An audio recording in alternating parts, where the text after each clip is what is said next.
Patuloy na sinusuportahan ng kinatawan ng distrito sa Quezon City ang mga organisasyon na nagsusulong ng kampanya kontra online sexual abuse sa mga kabataan. Ayon kay Representative Marivic Copilar, ang kanyang pakikibahagi sa mga mahalagang programa ay alinsunod sa isinusulong niyang panukalang batas na may kaugnayan din sa pagprotekta sa mga kabataan. Narito ang report. Suportado ni Quezon City 6 District Representative Marivic Copilar ang inilunsad na Wag Magsikreto animated short film ng Bahay Bata 1 to 7 na nakasentro sa kung paano maimumulat ang kamalayan ng mga kabataang wala pang edad 18 taong gulang, maprotektahan sila at maiiwas laban sa lumalawak na online sexual abuse sa bansa. We'll be going around. We partner with Bantay Bata 1, Bahay Bata 127. Yun nga, papanood yun isang short film na Wag Magsikreto.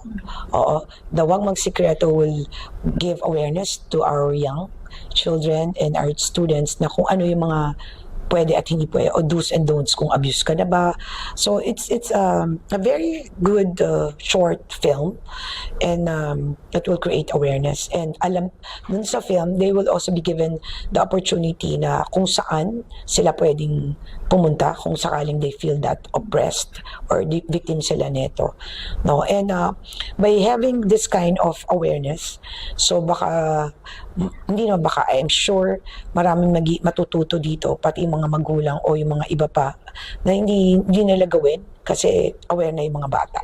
Bahagi ito ng matagal nang isinusulong ng kongresista na wakasan ng pang-aabuso sa mga kabataan bilang isa na rin sa mga principal author ng House Bill 9461 o Child Online Safety and Protection Act of 2026.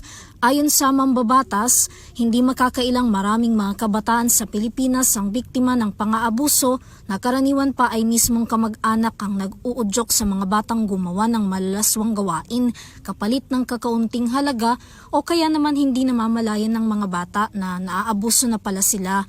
Saklaw ng nasabing panukala ang pagpapaigting sa mga batas na nagpaparusa sa mga mapapatunayang sangkot sa iligal na gawain.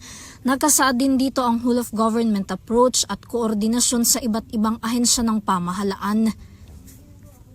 So napakalaga itong batas na ito kasi this criminal act ngayon, papanish talaga, magkakaroon ng penalty, maikukulong at magkakaroon din ng awareness yung mga bata kung ano yung bawal na ba ito o abuso na ba ito, at may matatakbuhan na silang mga agencies na mangangalaga sa kanila.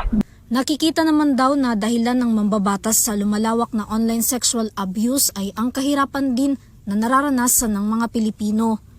More reason is economics, poverty.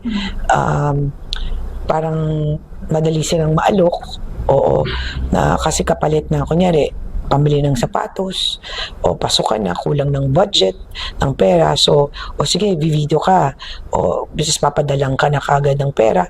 So these are temptations, although syempre malaking factor talaga yung sa sobrang exposure sa gadgets, no?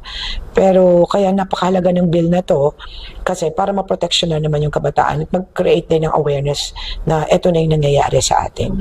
At karumal-dumal itong mga ganitong klase na child sexual online abuse and child exploitation.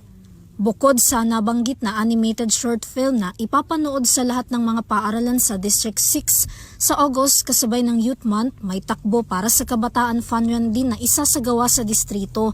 Dadaluhan naman ito ng iba't ibang organisasyon, simbahan, barangay at eskwelahan.